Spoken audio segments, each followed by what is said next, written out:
Olá, eu sou a Cláudia Carleto e eu te convido para ficar comigo no Panorâmica, a revista eletrônica da TV Alesp, que hoje está cheio de novidades. A Frente Parlamentar de Defesa do Comércio Varejista se reuniu essa semana na Assembleia. O principal tema discutido foi um problema em comum de 10 entre 10 empresários, o alto custo do ICMS, Imposto sobre Mercadorias e Serviços. Só em São Paulo, o comércio gera 1,8 milhões de atividades nas mais variadas áreas, com geração de 5 milhões de empregos.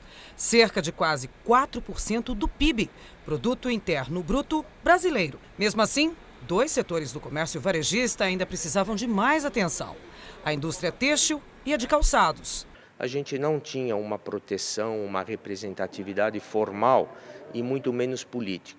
Então, no que diz respeito à tributação, o nosso segmento, por não ter essa representatividade política e institucional, ela sempre foi esquecida.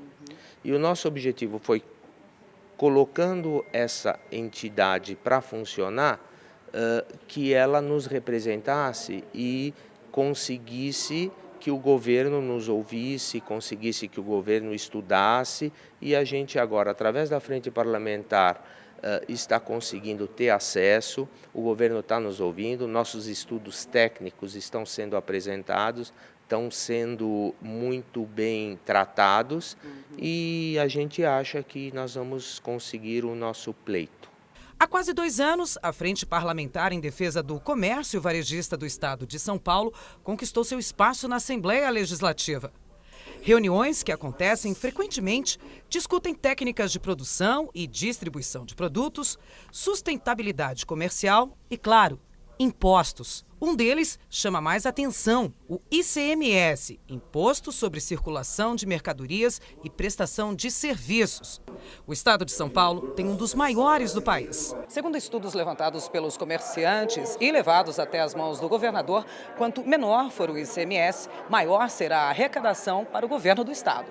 Outros 2 assuntos foram discutidos e adicionados à pauta nesta última reunião: reavaliar o que é trabalho escravo e criar um comitê de segurança para o varejo. Que a gente possa criar, sim, um comitê de segurança para que a gente possa desenvolver políticas e de forma estruturada, com o comando da Polícia Militar, para efetivamente criar ações que tragam mais segurança aos varejistas, ao consumidor, durante o ano inteiro e não só em momentos específicos. É preciso verificar quem é aquele trabalhador desempregado que faz um pequeno fundinho de comércio, ainda que com uma legalidade, informalidade, com uma informalidade, melhor dizendo, para sobreviver e para manter, de certa forma, ativa a nossa economia, ainda que informal. E quem é aquele membro de uma organização que apenas distribui produtos receptados ou contrabandeados. Nesse ponto tem que ter uma ação enérgica. O outro é a aplicação da lei de combate ao trabalho escravo, definir direito o que é trabalho escravo, o descumprimento de uma jornada de trabalho, a violação a normas trabalhistas por si só já caracterizam o trabalho escravo, já leva o fechamento da empresa, provocando desemprego, baixa na produção. Então é necessário que a ação de combate ao trabalho escravo combata efetivamente a escravidão e não sirva de pretexto para que, por meio de ações muitas vezes exageradas e de cunho demagógico, se provoque injustiça e se puna o trabalhador, fechando a empresa, gerando desemprego desnecessariamente. Depois de 3 longos anos de espera, os amantes do cinema já podem comemorar. O Cine Belas Artes, um patrimônio cultural de São Paulo, foi finalmente reaberto. Arruma daqui, organiza dali, confere, limpa mais um pouco, pinta também. Festa de reinauguração é assim mesmo.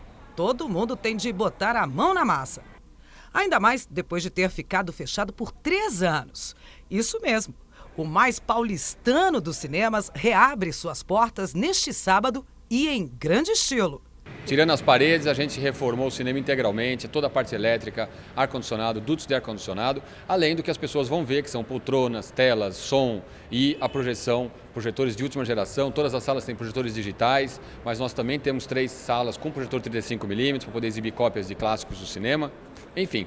Então é tudo novo, mas o que é importante dizer é que a gente vai manter o mesmo padrão de programação, o mesmo tipo de ambiente, um lugar para quem gosta de cinema, mas que eu gosto de destacar.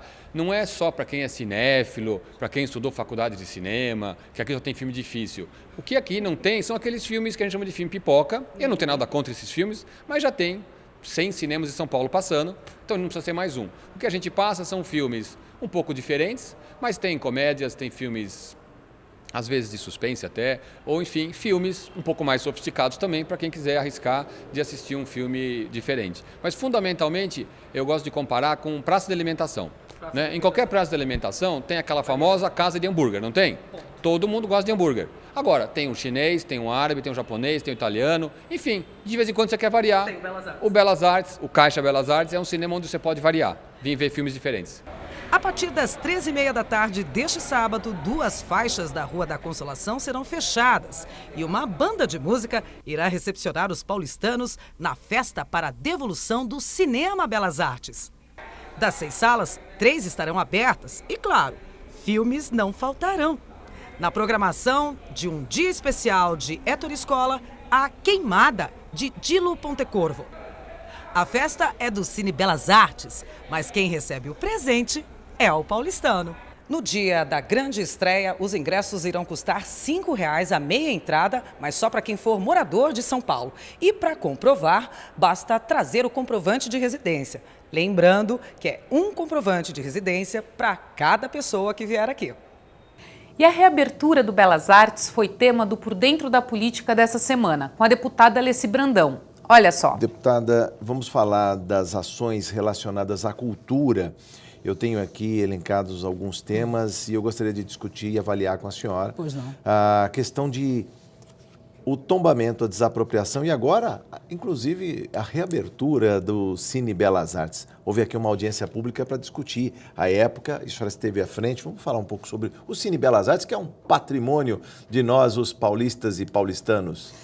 O Cine Belas Artes, eu acho que todo mundo que gosta, que aprecia, né, a cultura de um modo geral, foi frequentador do Belas Artes. E a partir do momento que nós tomamos conhecimento de todo o processo que houve, da questão do dono do prédio, enfim, de todas as alterações que teriam que ser feitas, teria participação da prefeitura ou não, teria participação do Estado ou não, nós apenas chegamos e levamos as pessoas interessadas, né, à presença da Secretaria Estadual de Cultura. Houve lá uma mesa redonda, tudo foi conversado, colocado de forma elegante, sem discussões e sem acusações, enfim. E, felizmente, chegou-se a um denominador comum de que, se cada um fizesse um pouquinho a sua parte, cada um colaborasse, ficaria tudo resolvido. E, dessa forma, houve, sim, a participação da Prefeitura, né, a participação de todos os atores dessa questão. E o Cine Belas Artes está aí agora, sem nenhum problema, inclusive dando oportunidade às pessoas assistirem filmes raros, né? Aquele lugar ali é um lugar que eu acho que todo mundo que passou ali na Consolação algum dia... Esquina da Consolação com a Paulista, entrou aliás. No Belas Artes. É um ícone daquela região, o Cine Belas Artes, não só para a cultura, mas um ponto de referência da cidade de São Paulo, não é? Exatamente. Inclusive, a gente sabe que muitos atores profissionais, atrizes, enfim, tiveram até ensinamentos para a sua profissão através dos espetáculos que assistiram ali. Um lugar que tem uma... Décadas de história. Tem uma história, tem uma legitimidade com a cultura de São Paulo e nós não podemos deixar isso, sabe, ir por água abaixo. Nós temos que, de alguma forma, tentar dar a nossa pequena contribuição, que era o quê? Marcar uma reunião com a secretaria, fizemos a nossa parte e, graças a Deus, o resultado é positivo. Uma ótima opção para a garotada trocar o videogame por cultura nessas férias é a exposição Maias, Revelação de um Tempo Sem Fim. O repórter Mauro Friesman foi conferir. Vamos com ele? Sabe as matérias em que o professor ensina tudo sobre outros povos e culturas?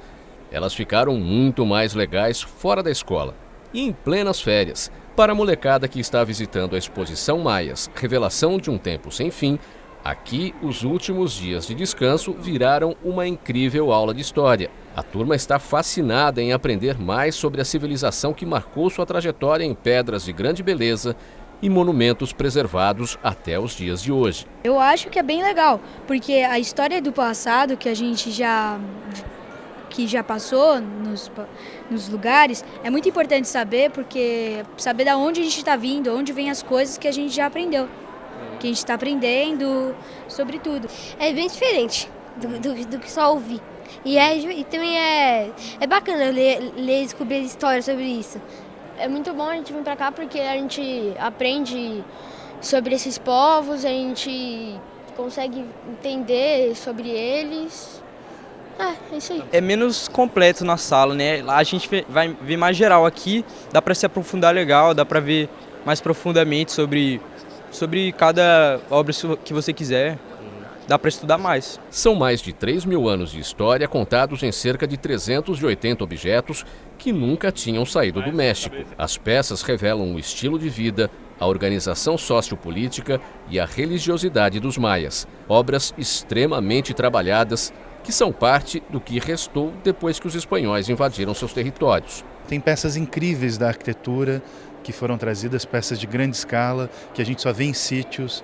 Provavelmente a gente não vai ver tão cedo peças dessas. Algumas menores também são muito significativas. Tem uma peça que eu elegi ela como a minha de predileção, que é um objeto, um boneco com duas partes, ele abre ao meio e nos órgãos do boneco a gente vê microesculturas, várias dessas esculturas que estão expostas estão lá codificadas em cerâmica, bem pequenininhas, como se fossem os órgãos dessa pessoa. Isso é um objeto totalmente único, totalmente enigmático, que a gente não consegue nem fazer analogias com as outras coisas que tem aqui. Eu acho isso, além da curiosidade, um fascínio de pensar o que seria, qual a conexão disso. As obras de arte também produzem essa grande dúvida que leva a gente a pensar, e eu escolheria esse objeto para a gente representar o melhor da exposição. Essa aqui é a parte mais interativa da exposição, que retrata 4 das principais cidades do território maia: Tikal, Palenque, Chichén Itzá e Copán. Funciona assim: o público vai apertando esses botões e imediatamente surgem informações sobre os monumentos e todas as partes da cidade. Que eu já conhecia um pouco do Inca, e agora estou vendo Maia pela primeira vez. Eu achei muito... O que você aprendeu até aqui do que você já viu na exposição? Aqueles muitos detalhes, detalhistas, né, e acho que eles eram muito ligados assim a coisas místicas, né? Eu senti isso. Por se tratar de uma cultura do nosso, né, do continente americano, né? E uma cultura totalmente diversa da nossa. Eles são muito ligados à natureza, aos seres sobrenaturais, às divindades. Então mostra que além da questão material tinha uma questão também espiritual que regia ligada aos elementos da natureza.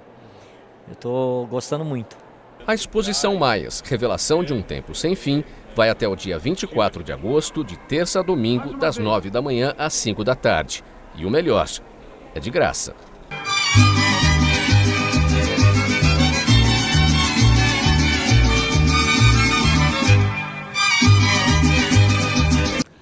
Você que usa o serviço de vans e ônibus fretados em São Paulo, se sente seguro? Esse foi o tema do debate do Por Dentro da Política. Vamos rever. Eu gostaria de falar sobre a questão das vans e ônibus de fretamentos. O senhor recebeu a provocação desse setor, trouxe para cá os agentes, lotou o auditório Paulo Kobayashi, mais de 200 pessoas discutindo a situação, a fiscalização, o que aflige esse setor, esses trabalhadores, deputado. Olha, Jorge, é uma luta de mais de 20 anos. Desse pessoal tentando regularizar o seu trabalho. São pessoas que querem trabalhar. O que nós temos? Aqui não ônibus, nós tratamos só da questão do fretamento de vans. De vans. O ônibus já é outra luta que nós vamos começar agora a unir esse pessoal. Sim. Na verdade, tem uma lei que a MTU, né, na criação da MTU, ela deve fiscalizar dentro das regiões metropolitanas e a Artesp fora. A região metropolitana, elas foram se desdobrando. Hoje nós temos várias regiões metropolitanas. Então, o trabalhador quando uma van sai e passa daquela região metropolitana, naquele meio, para chegar a outra região metropolitana, a Artesp pega.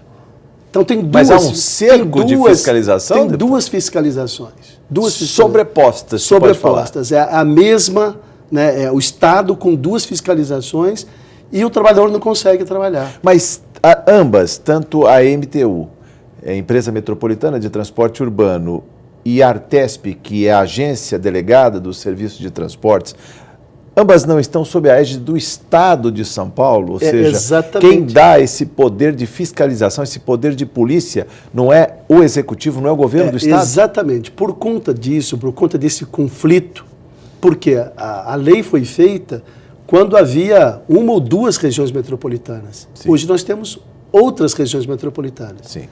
Então eles dizem assim, precisamos mudar a lei, porque nós não podemos não fiscalizar, porque a lei nos pede a fiscalização. Sim. E nós vamos ser cobrados por isso. Mas acontece que, hoje, com várias regiões metropolitanas, eles têm, ainda além dessa questão da fiscalização, da dupla fiscalização, eles têm também as taxas que têm que pagar, que acabam pagando para a MTU e paga também para a Artesp. Sim. Então, é uma situação bastante conflituosa e o governador entendeu isso depois aí de muito tempo. Aliás, no passado já existe um projeto de lei do deputado Zé Zico Prado tentando regularizar isso.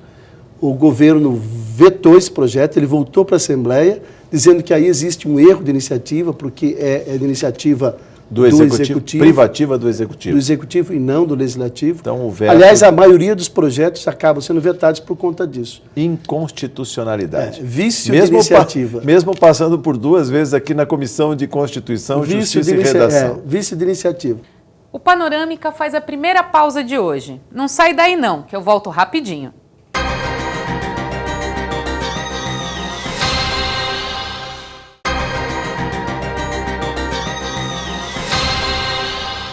A gente está de volta com um número aterrorizante.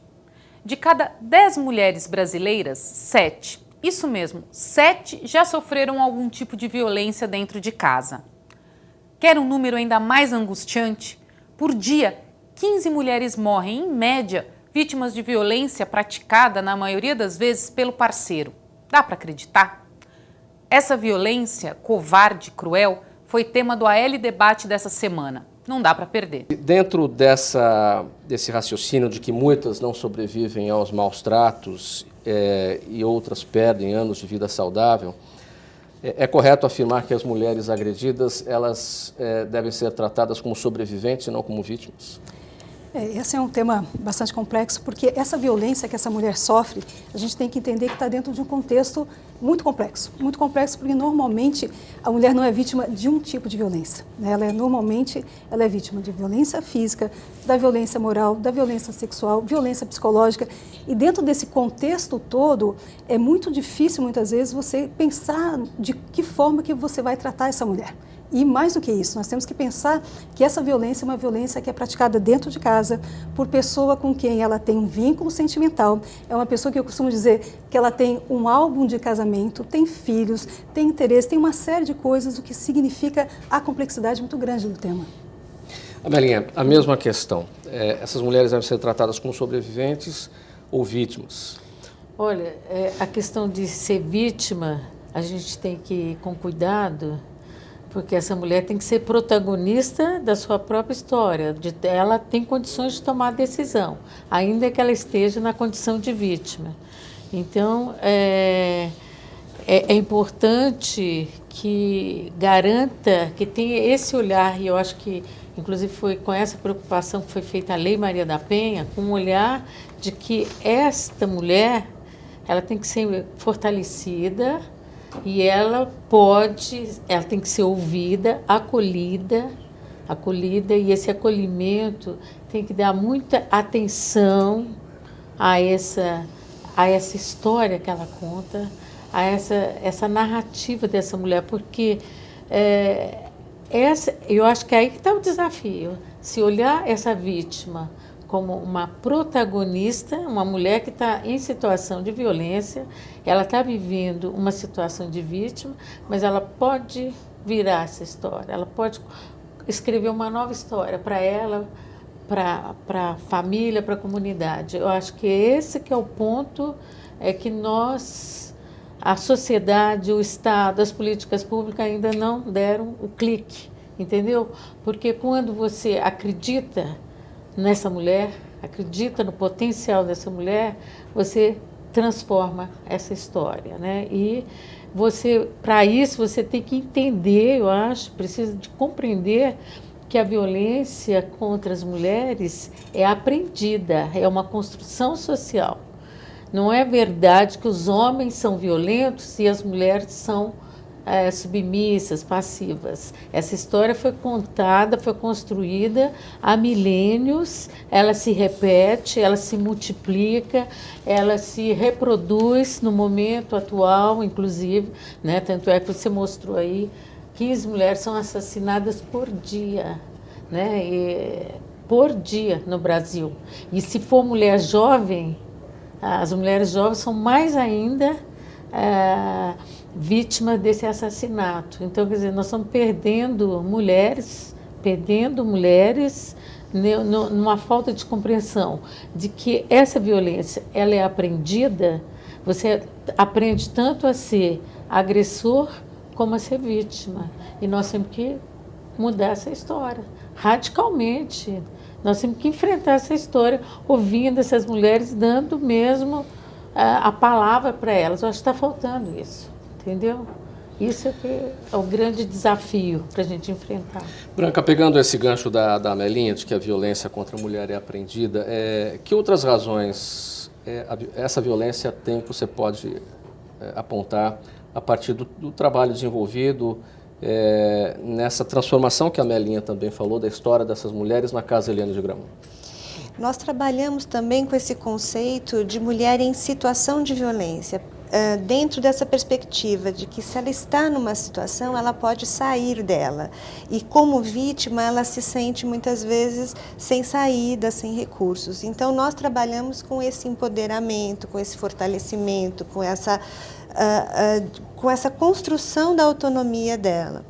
E acho que tem também, como a Melinha disse, a construção social simbólica, desse lugar simbólico que ela ocupa e que muitas vezes elas têm medo de enfrentar a vida sem esse parceiro, que muitas vezes é ela quem sustenta os filhos. Quando ela vai começar a pensar na vida dela, ela percebe que ela tem uma competência, uma condição de se manter, de cuidar da vida dela, mas ela não acredita nisso. Então, muitas vezes, é uma coisa de trabalhar para que ela se perceba e se acredite como ser sujeito de direitos, de escolhas e de construir sua vida, suas saídas. E o nosso trabalho é muito esse, de fazer isso junto com ela. Né? Não significa apenas o momento em que ela vai fazer uma denúncia na delegacia ou que ela faça uma separação judicial, mas ela precisa desconstruir isso internamente. Esse é o trabalho maior. Edmara, como é que a mulher deve reconhecer que a relação dela com o parceiro é violenta? Porque às vezes a violência não é só física, não há agressão, ela não é uma violência sexual, ela pode ser uma violência moral. Como é que a mulher reconhece? Ela pode estar errada, ela pode estar achando que está tudo bem, não está? Eu acho que é difícil esse reconhecimento. Ele precisa chegar num ápice, ele precisa chegar numa saturação para que ela realmente consiga enxergar, porque ela está cercada de um contexto que a impede de enxergá-la nessa situação. Como psicopedagoga, eu vejo que ela construiu uma aprendizagem, uma matriz de aprendizagem que começou muitas vezes lá na infância, como disse a América. A gente pode ir até na raiz judaico-cristã da própria Bíblia, a gente vai voltar em Adão e Eva nessa história, né? A posição de Eva como representante do mal, como representante da maldade, né? E, portanto, ela merece ser sacrificada, ser judiada e por aí afora.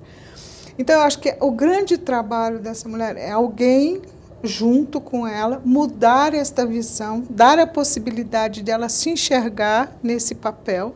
Ela não vai conseguir isso sozinha.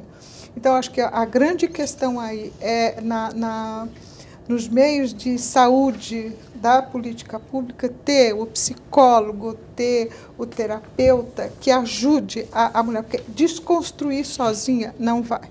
Ela vai precisar de um apoio terapêutico muito forte. Né? Antes de vítima, ela é uma mulher que sofre de uma doença social. Mesmo no recesso do parlamento, os deputados da Comissão da Verdade Rubens Paiva se reuniram na Assembleia esta semana.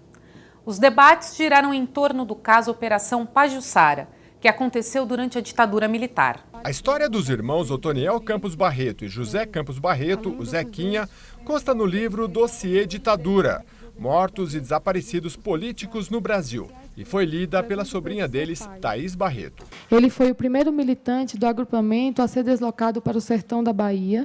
Otoniel e Zequinha nasceram em Brotas de Macaúba, na Bahia. Eles eram militantes do MR8, Movimento Revolucionário 8 de Outubro. Otoniel foi morto em 28 de agosto de 1971, no povoado de Buriti Cristalino, região de Brotas, juntamente com Luiz Antônio Santa Bárbara, também militante do movimento.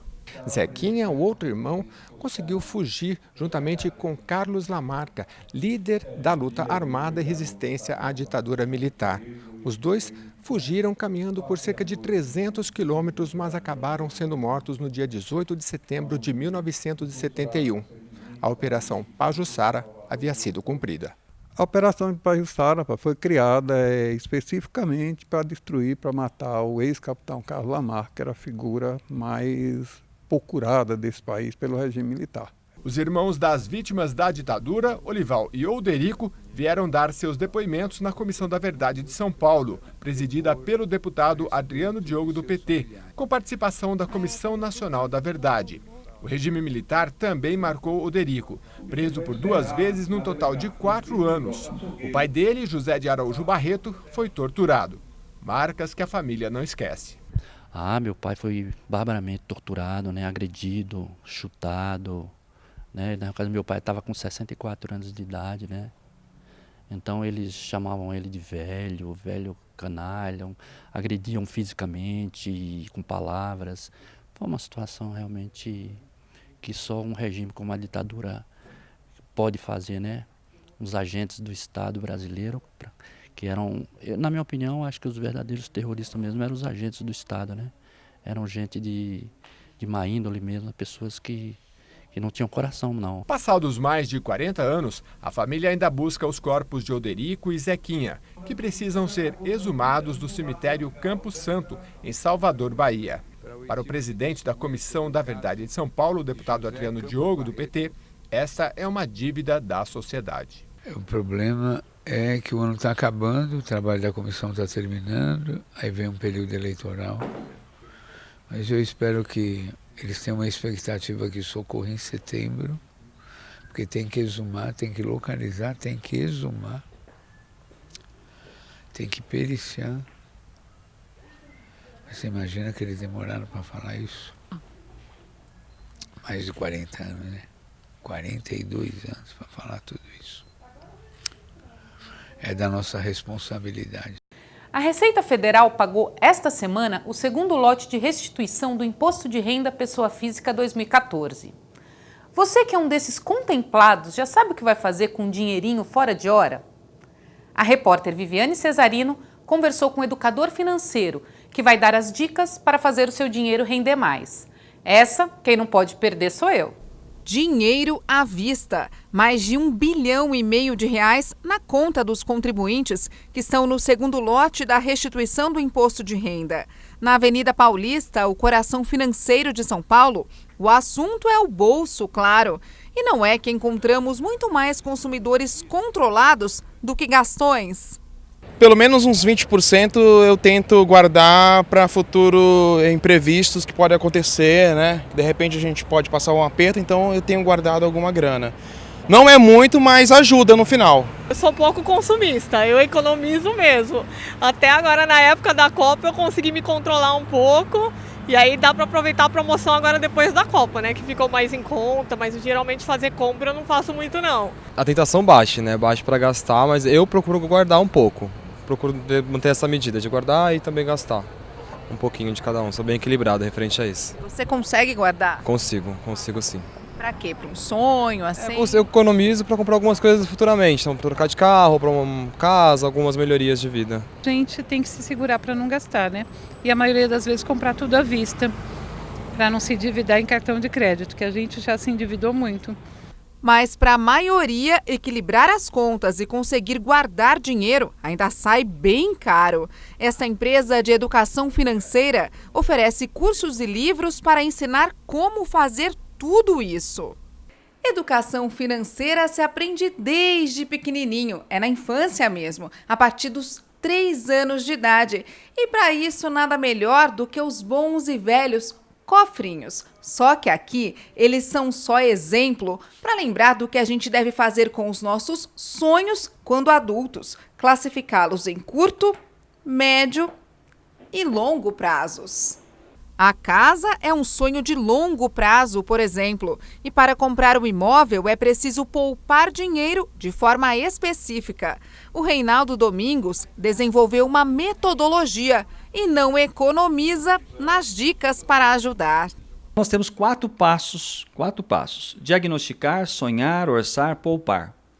O que é isso? Fazer uma faxina financeira é um diagnóstico, saber para onde está indo cada centavo do meu dinheiro. Então eu tenho que parar, família, reunir para descobrir qual é o erro que eu estou cometendo todos os meses. 2, eu vou estabelecer sonhos de curto, de médio, de longo prazo, até 1 ano, até 10 anos, acima de 10 anos. 3, eu vou fazer um orçamento financeiro. O que é esse orçamento financeiro? Não é o que eu ganho menos o que eu gasto, não. É o que eu ganho, tiro para os meus sonhos, inverto o processo de prioridade, primeiro a minha família, primeiro eu, depois as despesas. Aí eu vou ter que adequar as despesas, por isso tem que fazer a faxina no diagnosticar. Diagnosticar, sonhar, orçar e poupar. Guardar parte do dinheiro todos os meses, desde o primeiro salário até quando temos uma mesada, parte da mesada deveria ser dado para a criança como sonho e não como consumo.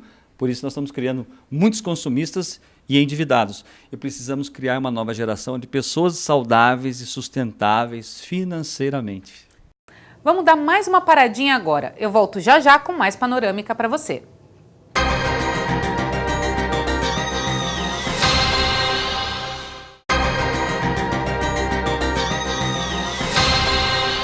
Quem tem mais de 35 anos sabe o que é ter aula de música na escola.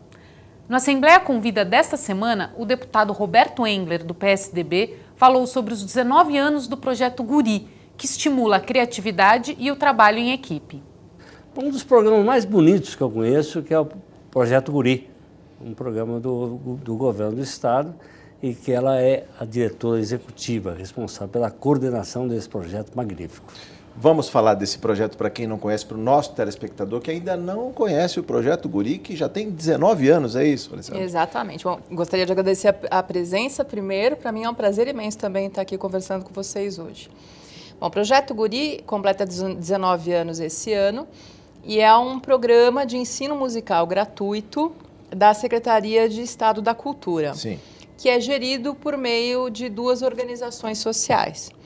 Ele começou em 1995. Começou pequenininho, tímido. Começou bem pequenininho, dentro da própria Secretaria de Cultura. Sim. Quando então o secretário Marcos Mendonça foi à cidade de Ouro Verde conhecer um projeto musical que existia ali, que era uma iniciativa local de um maestro de Ouro Verde mesmo.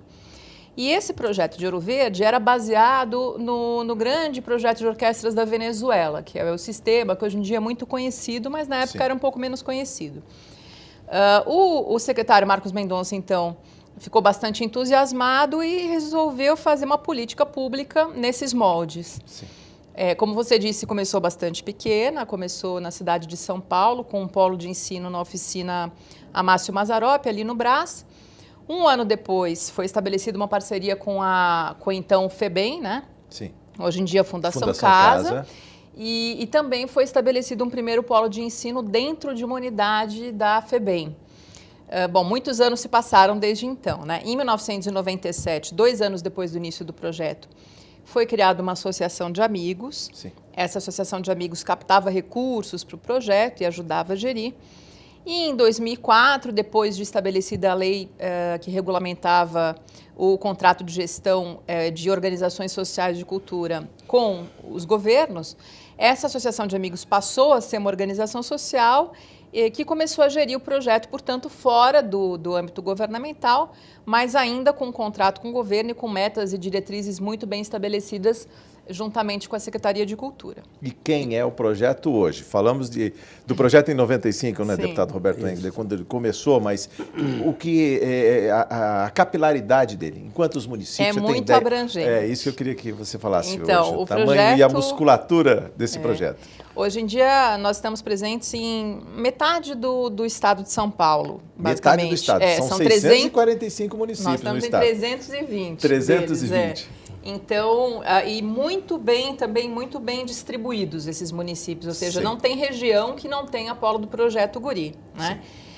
Apesar dele ser muito grande, ainda existe uma demanda de mais de 200 municípios que solicitam o projeto e ainda não tem, né? Não por falta de demanda. Ou seja, todos esses municípios anseiam por uma unidade do Guri funcionando nos seus limites. Exatamente. Isso por si só acho que já atesta a qualidade do projeto, né? Porque os municípios que já têm projeto querem expandir.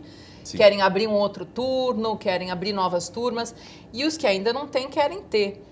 Dificilmente a gente tem um município que tem um projeto Guri e quer se livrar dele. Isso é uma coisa que não acontece, né? Sim. E o que nós fazemos é ensinar instrumentos e canto coral, quase todos os tipos de instrumento de orquestra, instrumentos populares também, cavaco, viola caipira, bandolim, acordeon, enfim. E canto coral, iniciação musical, os alunos têm entre 6 e 18 anos de idade. E todas as aulas são gratuitas. Sim. Deputado Roberto Engler, esse abraço ao Projeto Guri e à Franca. Vamos falar um pouco também do Projeto Guri e Franca, a sua cidade. Olha, eu já disse, eu sou um apaixonado pelo Projeto Guri, né? Ele é, como disse a Alessandra, é uma política pública, mas ele tem o seu caráter social. Sim. Então, vamos falar de Franca, da minha Franca, da nossa Franca, né? Aliás, da Franca do Imperador. É tratada com muito zelo, muito carinho aqui pela Alessandra. É um dos maiores polos do Projeto Guri do estado de São Paulo. É verdade. Né? Tem lá mais de 600 crianças numa iniciação musical, como foi muito bem colocado aqui pela Alessandra. Então, você imagina o que significa tirar 600 crianças, né, de um lugar que não deveriam estar. Sim. E dar a elas uma iniciação musical, quer dizer, fazer com que elas se acostume desde já a ter um enlevo de alma, se desarmar os seus espíritos e conviver mais harmoniosamente e mais fraternalmente na sua comunidade. Então, eu sou apaixonado por esse projeto. Mesmo em recesso, a CPI dos pedágios se reuniu na Assembleia. O repórter Jeremias Gomes acompanhou tudo de perto e faz um resumo para a gente. A CPI, presidida pelo deputado Bruno Covas, do PSDB, analisou e votou 10 requerimentos, todos de autoria dos deputados Antônio Mentor e Gerson Bittencourt, ambos do PT. Em sua maioria, são solicitações de informações à Artesp, Agência Reguladora de Transporte do Estado de São Paulo. A base governista rejeitou 3 requerimentos e pediu vista dos outros 7, medidas criticadas pela oposição. Dá uma demonstração clara que a base do governo não quer buscar qualquer tipo de iniciativa de fiscalização, de diminuir o valor das tarifas ou qualquer outro sentido. Vão continuar defendendo o governo e vão continuar defendendo esse modelo de concessão, que é um modelo anacrônico, que onera o usuário pagando elevadas tarifas. A próxima etapa da CPI deve ser a oitiva de representantes das concessionárias, explicou o relator da comissão, deputado Davi Zaia, do PPS. A presidência da CPI está tomando essa providência de agendar uma nova data, fazer um novo convite, né, para que a gente possa ouvir as concessionárias e a partir daí ouvir os representantes do governo e com isso concluir o que está elaborado, o que está aprovado por enquanto de requerimento de pessoas que nós precisamos ouvir na CPI. O Estatuto da Criança e do Adolescente completou essa semana 24 anos de existência. Nesse tempo todo, o ECA tem ajudado a melhorar a qualidade de vida de muita gente em todo o país, mas ainda há muita coisa para mudar.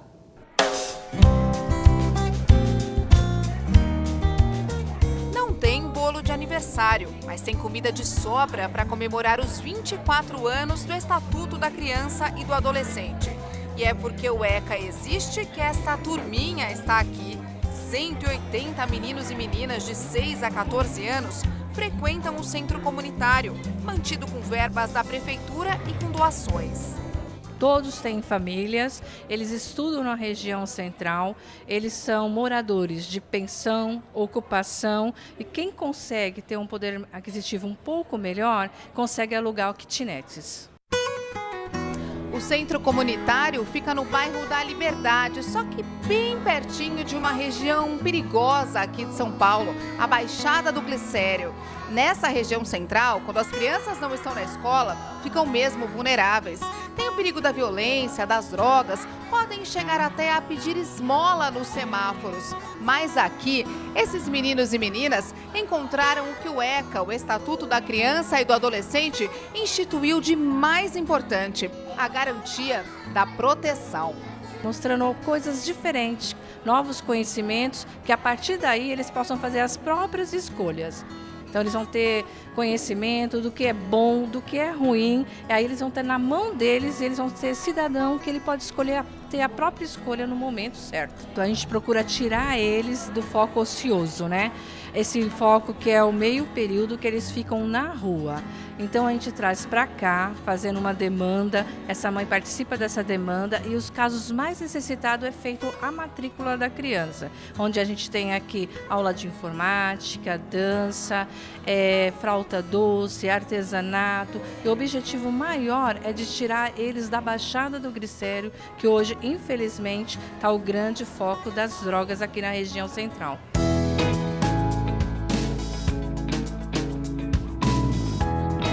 Foi assim que o Augusto encontrou um caminho. Ele estudou aqui ainda menino e descobriu uma profissão. O meu trabalho de educador, né, eu posso estar ampliando as possibilidades deles de escolhas, né? Assim como eu tive as oportunidades, né, alguns anos atrás, nós tentamos aqui estender essas mesmas oportunidades e que eles possam, na vida adulta, dar continuidade às boas opções. Nós tentamos mostrar para eles que por meio do trabalho, do respeito, da educação, eles podem atingir sucesso profissional, na vida, na amizade deles, em tudo que eles venham a pretender na vida adulta deles, não é? As atividades aqui são sempre focadas com a cidadania, com respeito ao próximo e na alfabetização também, que auxilia eles nas escolhas profissionais também. Então, trabalhando assim diariamente, né, nós tentamos encaminhá-los da melhor maneira possível. O ECA representou um divisor de águas na história da infância brasileira. O Estatuto é composto por 267 artigos que garantem direitos à saúde, alimentação, educação, esporte, lazer, asseguram dignidade. Entre os avanços conquistados estão a criação de conselhos em quase todas as cidades brasileiras e a redução da mortalidade e do trabalho infantil. A Fundação Abrinq promove 25 projetos em todo o país. São 500 mil crianças atendidas. Muito já foi feito, mas ainda existem desafios pela frente. A política ela precisa ser uma política de Estado e não uma política partidária ou daquela gestão específica. Então, é necessário que haja uma continuidade dessa política no sentido de vencer os desafios. A sociedade brasileira precisa participar, precisa cobrar dos seus gestores, de fato, a implementação efetiva destas políticas. Então, no momento das eleições é um bom momento para que a gente olhe para o programa deste gestor e verifique se esse gestor vai de fato priorizar a criança e o adolescente na sua gestão.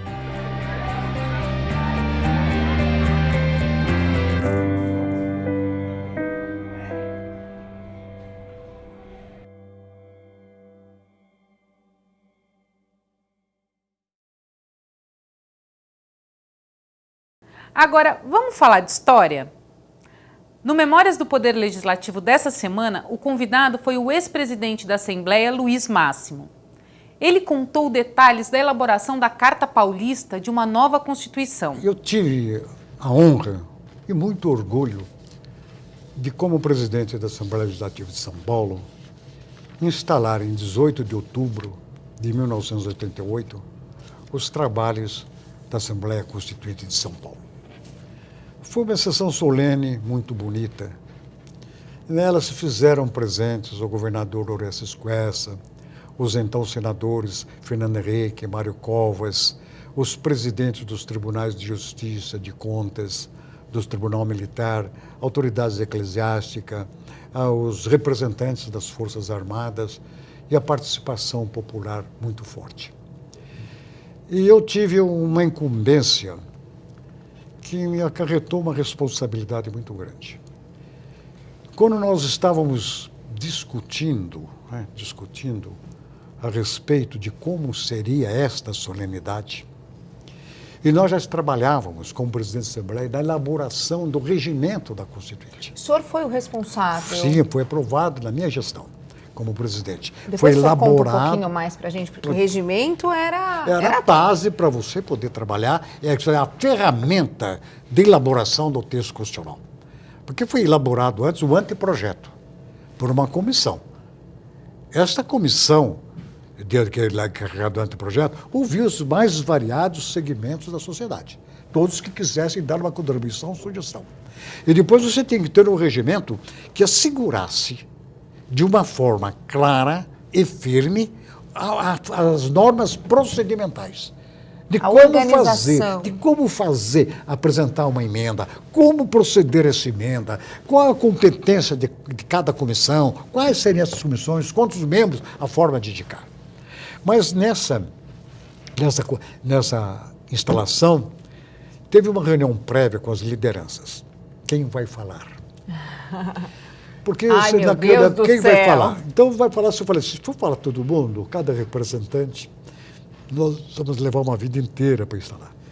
Eu, presidindo, falei, vamos entrar numa condição, como é que faz? Faz sorteio, não faz sorteio, quem quer. Tá. Deles, por unanimidade, deliberaram que eu seria o único orador. O senhor vai ser o orador, vai nos representar. E esse trechinho foi desse dia? Foi depois que... Você vai ser orador. Agora, você veja bem, a Assembleia Legislativa, naquela ocasião, era composta de 84 deputados. Os 84 deputados agrupavam-se em bancadas. Eram 9 bancadas. Por ordem decrescente de parlamentares, era o PMDB, PTB, PFL, PT, PDS, PDT, PSDB, PDT e depois veio o PL e PDC. Eu estou com uma cola aqui, por isso tá que eu sei. E o PDC. Então, você veja bem, eram partidos das mais diferentes ideologias. Quer dizer, cada liderança, cada bancada tinha a sua própria proposta. E como, então, eu deveria me portar nessa sessão de instalação em que eu seria o único orador a falar. O único orador. Então, eu tive que buscar um equilíbrio, sem adiantar qualquer posição ideológica, mas fazer colocações que atendessem a todos. Entende? Desafio e tanto. Então, parece-me que eu consegui agradar as pessoas, né? Eu ressaltando sempre, né, que era preciso que se entendesse, né, que uma Constituição, quando ela é originária, né, de cérebro, de teóricos, ela não tem muitas condições de viabilidade.